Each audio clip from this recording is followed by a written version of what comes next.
Hi hello ಎಲ್ರಿಗೂ ನಮಸ್ಕಾರ. Welcome back to the channel Shilpashree ಅಡುಗೆ ಮನೆ. ಇವತ್ತು ನಾನು ಅವರೆಕಾಳಿಂದ ಟೊಮೊಟೊ ಬಾತ್ ಮಾಡೋದು ಹೇಗೆ ಅನ್ನೋದನ್ನು ತೋರಿಸ್ಕೊಡ್ತಾ ಇದ್ದೀನಿ. ಸೂಪರ್ ಆಗಿರುವಂಥ ಒಂದು ಟೇಸ್ಟ್ ಆಗಿರುವಂಥ ಬ್ರೇಕ್ಫಾಸ್ಟ್ ರೆಸಿಪಿ. ಮೊದಲಿಗೆ ಒಂದು ಪ್ಯಾನ್ನ ಬಿಸಿಗೆ ಇಟ್ಕೊಂಡು ಒಂದು 10 ಚಮಚ ಎಣ್ಣೆನ ಸೇರಿಸ್ಕೊಳ್ಳಿ. ಮತ್ತು ಅದಕ್ಕೆ ಎಲ್ಲ ಸ್ಪೈಸಸ್ನ ಸೇರಿಸ್ಕೊಳ್ಳೋಣ. ಜೀರಿಗೆ, ಸೋಂಪು, ಚಕ್ಕೆ, ಏಲಕ್ಕಿ, ಲವಂಗ, ಮರಾಠಿ ಮೊಗ್ಗು, ಮತ್ತು ಒಂದು 2 ಈರುಳ್ಳಿ ಮತ್ತು 2 ಚಮಚ ಶುಂಠಿ ಬೆಳ್ಳುಳ್ಳಿ ಪೇಸ್ಟು. ಇದಿಷ್ಟನ್ನು ಸೇರಿಸ್ಕೊಂಡು ಒಂದು 3 ಮಿನಿಟ್ಸ್ ಫ್ರೈ ಮಾಡ್ಕೊಳ್ಬೇಕು. ಫ್ರೈ ಆದ ನಂತರ ಅದಕ್ಕೆ ನಾವು ಬಿಡಿಸಿಟ್ಕೊಂಡಿರುವಂಥ ಅವರೆಕಾಳು ಒಂದು ಬೌಲ್, ಒಂದು ಕಪ್ಪಷ್ಟು ನಾನು ಅವರೆಕಾಳನ್ನ ತೊಗೊಂಡಿದ್ದೀನಿ.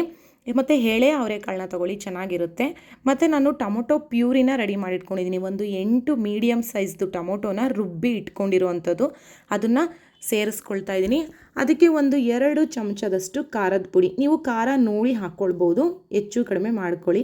ಮತ್ತು ರುಚಿಗೆ ತಕ್ಕಷ್ಟು ಉಪ್ಪು. ಇದಿಷ್ಟನ್ನು ಸೇರಿಸ್ಕೊಂಡು 2 ರಿಂದ 3 ನಿಮಿಷಗಳ ಕಾಲ ಇದನ್ನು ಕುಕ್ ಮಾಡ್ಕೋಬೇಕು. ಇವಾಗ ಇದಕ್ಕೆ ನಾನು ನೆನೆಸಿಟ್ಟಿದ್ದಂಥ ಅಕ್ಕಿನ ಸೇರಿಸ್ಕೊಳ್ತಾ ಇದ್ದೀನಿ. ಒಂದು 15 ರಿಂದ 20 ನಿಮಿಷಗಳ ಕಾಲ ನೆನೆಸಿಟ್ಟಿರುವಂಥ ಅಕ್ಕಿ 2 ಲೋಟ ತೊಗೊಂಡಿದ್ದೀನಿ. ಅಕ್ಕಿನ ಸೇರಿಸ್ಕೊಂಡು ಚೆನ್ನಾಗಿ ಮಿಕ್ಸ್ ಮಾಡ್ಕೊಳ್ಳಿ. ಮಿಕ್ಸ್ ಆದಮೇಲೆ ಅದಕ್ಕೆ 4 ಲೋಟದಷ್ಟು ಬಿಸಿ ನೀರನ್ನು ಸೇರಿಸ್ಕೊಳ್ತಾ ಇದ್ದೀನಿ. ನೀವು ತಣ್ಣನೆ ನೀರು ಹಾಕ್ಕೊಳ್ಳೋದಾದರೆ ಬೇಕಾದ್ರೆ ಸ್ವಲ್ಪ ನೀರನ್ನ, ಒಂದು 1/4 ಗ್ಲಾಸ್ ನೀರನ್ನ ಕಡಿಮೆ ಇಟ್ಕೋಬೋದು. ಬಟ್ ನಾನು ಇಲ್ಲಿ ಆಲ್ರೆಡಿ ನೀರನ್ನ ಕುದಿಸಿ ಹಾಕ್ಕೊಳ್ತಾ ಇದ್ದೀನಿ. ಬಿಸಿ ನೀರನ್ನ ಸೇರಿಸ್ಕೊಂಡು ಚೆನ್ನಾಗಿ ಬೇಯಿಸ್ಕೊಳ್ಳೋಣ. ಬೇಯಿಸ್ಕೊಂಡಾದಮೇಲೆ ಒಂದು 90% ಬೆಂದಿದ್ದಾದಮೇಲೆ ಅದಕ್ಕೆ ಒಂದು 2 ರಿಂದ 3 ಚಮಚದಷ್ಟು ತುಪ್ಪನ ಸೇರಿಸ್ಕೊಳ್ಳಿ. ತುಪ್ಪ ಸೇರಿಸ್ಕೊಳ್ಳೋದು ನಿಮಗೆ ಒಂದು ಒಳ್ಳೆ ಫ್ಲೇವರ್ನ ಕೊಡುತ್ತೆ. ಮತ್ತು ಒಂದು ಇಡಿಯಷ್ಟು ಕೊತ್ತಂಬರಿ ಸೊಪ್ಪು ಸಣ್ಣದಾಗಿ ಕಟ್ ಮಾಡಿರೋವಂಥದ್ದು, ಮತ್ತು ಒಂದು ಇಡಿಯಷ್ಟು ಪುದೀನ ಎಲೆಗಳನ್ನ ಸೇರಿಸ್ಕೊಂಡು ಇದನ್ನು ಪ್ಲೇಟ್ ಮುಚ್ಚಿಟ್ಟು ಹಾಗೇ ಸಣ್ಣ ಊರಿನಲ್ಲಿ ಬೇಯಿಸ್ಕೊಳ್ಳಿ.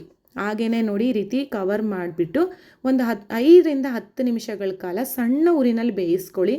ನೋಡಿ, ಇವಾಗ ಸೂಪರ್ ಆಗಿರುವಂಥ ಅವರೆಕಾಳಿನ ಟೊಮೊಟೊ ಬಾತು ರೆಡಿಯಾಗಿದೆ. ಚೆನ್ನಾಗಿ ಒಂದು ಮಿಕ್ಸ್ ಮಾಡ್ಕೊಳ್ಳಿ. ಮತ್ತು ನೋಡಿ, ನೀವು ಮಿಕ್ಸ್ ಮಾಡುವಾಗ ಹಂಗೆ ಹೆಂಗೆಂಗೋ ಕಲ್ಸಕ್ಕೆ ಹೋಗಬೇಡಿ. ನಿಧಾನಕ್ಕೆ ಸಾಫ್ಟಾಗಿ ಸೈಡಿಂದ ಅನ್ನನ ಎತ್ತಿ ಈ ರೀತಿ ಕಲಿಸ್ಬೇಕು.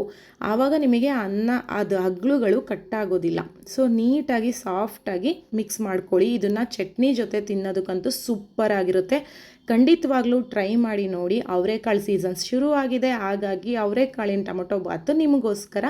ನೋಡಿ, ಟ್ರೈ ಮಾಡಿ ಹೇಗಿತ್ತು ಅಂತ ಹೇಳಿ. Thank you.